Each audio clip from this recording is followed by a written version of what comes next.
Hello বন্ধুরা, আজকে চলে আসলাম অনেকদিন বাদে আবারও একটা নতুন রেসিপি নিয়ে। তো এইগুলো দিয়ে আমি একটা সুন্দর কেকের রেসিপি বানাবো। তো পুরো ভিডিওটা প্রথম থেকে শেষ অবধি ভিডিওটা দেখবে, আশা করি তোমাদের ভালোই লাগবে আর স্কিপ করে চলে যাবে না। তো দেখো, কেক বানানোর জন্য আমি নিয়ে নিয়েছি, চকলেট কেক বানাবো আর কি। তো চকলেট কেক বানানোর জন্য নিয়ে নিয়েছি দেখো গুড ডে বিস্কুটের প্যাকেট আর দুটা আমুল দুধের প্যাকেট। তো এখানে আমি গরুর দুধ অ্যাড করবো না, আমুল দুধ দিয়ে করবো। আর নিয়েছি দেখো কিশমিশ, কাজু বাদাম আর বেকিং পাউডার বা বেকিং সোডা আমি এখানে অ্যাড করছি না, কেকের আর কি দেবো না। নিয়েছি দেখো ইনো প্যাকেট, এক প্যাকেট ইনো নিয়ে নিয়েছি। আর পরিমাণ মতো চিনি নিয়েছি, যেহেতু বিস্কুটটা মিষ্টি আছে তো অল্পই 1 কাপ চিনি নিয়েছি। তো এবার আমি কড়াটা উনুনে বসিয়ে দেবো পাউডার দুধটাকে জল গরম করে গোলার জন্য। তো দেখো গ্যাসটা জ্বালিয়ে দিয়েছি, কড়াও বসিয়ে দিয়েছি আর দিয়ে দিচ্ছি দেখো এই ছোট গ্লাসের 1 গ্লাস জল।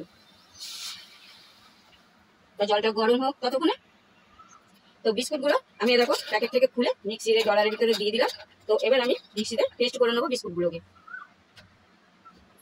এবার আমি এই গরম জলটা ঢেলে নিয়েছি, তো গরম জলের ভিতরে দেখো প্যাকেট দুধটা কেটে আমি ভালো করে মিক্সড করে নেবো। 2 প্যাকেটই দিয়ে দিচ্ছি। তো এবার আমি কড়াইতে দিয়ে দেবো দেখো কিছুটা মোটা বালি দিয়ে দিলাম। তো তোমরা চাইলে কড়াইতে মোটা নুনও দিতে পারো, তো আমি বালিটাই দিয়ে দিলাম। আর তো বালিটা গরম হোক আস্তে আস্তে, তো ততক্ষণে আমি কেকের বাটারটা রেডি করে নিব।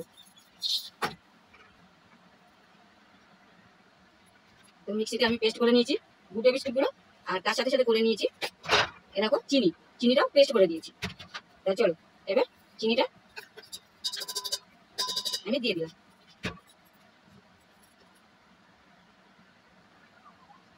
আর দিয়ে দিলাম এরকম স্বাদ মতন নুন। এবার আমি দিয়ে দিচ্ছি আমুল দুধ গুলে রেখেছিলাম গরম জলে সেটা। তো এবার আমি ভালো করে মিক্স করে নেব।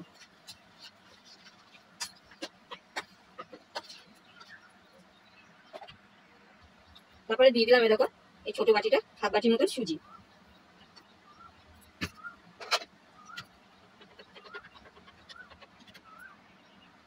এইবার আমি দেব 1 প্যাকেট ইনো।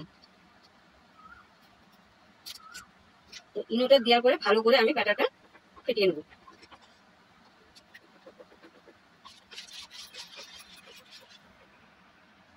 তো ব্যাটারটা আমি রেডি করে নিয়েছি। তো এই ব্যাটারটাকে এবার আমি 10 মিনিট ঢাকা দিয়ে রেখে দেবো। আর কেকটা বানানোর জন্য দেখো বন্ধুরা আমি এই বাটিটা নিয়ে নিয়েছি। তো এই বাটিটার ভিতরে এবার আমি দিয়ে দেবো অল্প পরিমাণে সাদা তেল আর কি। সাদা তেল মাখিয়ে নেব সুন্দর করে, সাদা তেল বাটির গায়ে মাখিয়ে নেব।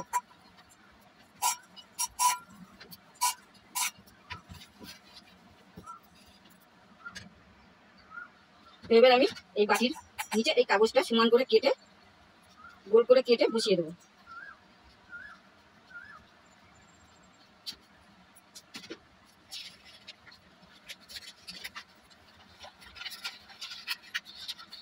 দেখো তেলে পুরো কাগজটা ভিজেই গেল। তো আমি গোল করে কেটে বসিয়ে নিলাম। তো এবার আমি 10 মিনিট বাদে দেখো কেকের ব্যাটারটা তৈরি করে রেখেছিলাম ঢাকা মেরে, তো ঢাকাটা খুলে এবার আমি এই বাটিটার মধ্যে দিয়ে দেবো।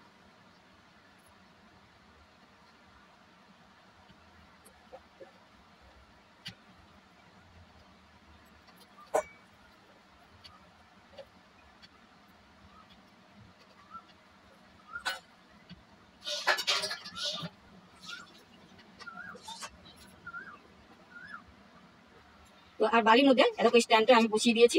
আর এবার আমি বাটিটা বসিয়ে দিলাম, কেকের বাটিটা, আর গ্যাসটাও বাড়িয়ে দিয়েছি। তো এবার আমি দিয়ে দেবো এখানটায় ঢাকা। তো থাকলো ঢাকা দেওয়া 5 থেকে 10 মিনিট আমি ঢাকা মেরে রেখে দিলাম আর গ্যাসটাও বাড়িয়ে দিলাম। তো 5 থেকে 10 মিনিট বাদে চলে আসলাম, এরকম ঢাকাটা খুলে দেখে নিই কেকটাকে। আও কি সুন্দর ফুলে উঠেছে বন্ধুরা কেকটা। তো এবার কেকটাকে আমি নামিয়ে নেবো। তো কেকটা আমি নামিয়ে নিয়েছি, নামিয়ে নেওয়ার পরে ওপর দিয়ে আমি দিয়ে দেবো কাজু বাদাম আর কিশমিশ। আগে থেকে কেন দিইনি বলো তো বন্ধুরা, এইটা আর কি আগে থেকে দিলে কি হবে, বাটারটার মধ্যে দিলাম কাজু কিশমিশগুলো সবটাই মানে ভিতরে আর কি চলে যেত, কিছুই ওপর দিয়ে দেখা যেত না। তো আমি এবারটা উপর দিয়ে কাজু কিশমিশগুলো ভালো করে সাজিয়ে দেবো। তো দেখো বন্ধুরা, সুন্দর করে উপর দিয়ে কাজু আর কিশমিশ দিয়ে আমি সাজিয়ে দিয়েছি। তো আবারও আমি কড়াতে বসিয়ে দেবো। তো আবারও আমি 5 থেকে 10 মিনিট ঢাকা দিয়ে রেখে দেবো। তো কড়াটা বসিয়ে দিয়েছি, কড়াইতে কেকের বাটিটাকে বসিয়ে দিয়েছি। তো ঢাকা মেরে দিলাম। এবার আমি গ্যাসটাকে আস্তে করে দেবো, বেশি আর কি জোর করবো না, কেননা চলো এটা 5 থেকে 10 মিনিট বাদে এসে ঢাকাটা খুলবো আমি। তো 5 থেকে 10 মিনিট বাদে বন্ধুরা আবারও আমি ঢাকাটা খুলে দিচ্ছি। এই যে পিচকাঠিটা যে নিয়েছি আমি, তো এই পিচকাঠি দিয়ে আমি দেখে নেবো ভিতরটা ঠিকঠাক হয়েছে নাকি। তো দেখো বন্ধুরা, গায়ে জড়ে যাচ্ছে, এই পিচকাঠির গায়ে দেখো লেগে গেছে। তো তার মানে এখনো আমার কেকটা হয়নি। তো আবারও আমি 5 থেকে 10 মিনিট ঢাকা মেরে রেখে দিলাম। তো চলে আসলাম বন্ধুরা 5 থেকে 10 মিনিট বাদে। তা চলো ঢাকাটা খুলে দেখে নেওয়া যাক কেকটা ঠিকঠাক হলো নাকি। তো দেখো বন্ধুরা, এই পিচকাঠির গায়ে কিন্তু আমার কেকটা একদমই জোর লেগে নেই, দেখেছো? তার মানে আমার কেক রেডি। চলো এবার আমি গ্যাসটা বন্ধ করে দিই। তো দেখো আমি নামিয়ে নিয়েছি। তো এবার আমি বাটিটা ওই পাথরের থালাটা যে নিয়েছিলাম, ওই চীনামাটি পাথরের থালার উপরে উল্টে আমি কেকটাকে ঢেলে দেবো। তো দেখো এই পাথরের থালাটার মধ্যে আমি কেকটাকে বাটি থেকে ঢেলে নিয়েছি। তো এবার আমি কাগজটাকে উপর থেকে ছাড়িয়ে দেবো।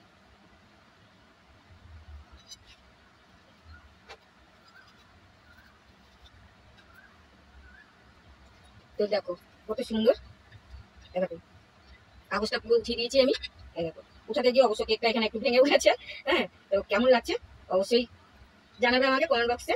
আর পুরো ভিডিওটা আশা করি তোমরা দেখবে, স্কিপ করে চলে যাবে না। তো দেখো একদম নরম সফট হয়েছে, দেখতে খুবই সুন্দর লাগছে আর কি কেকটা দেখতে। দেখো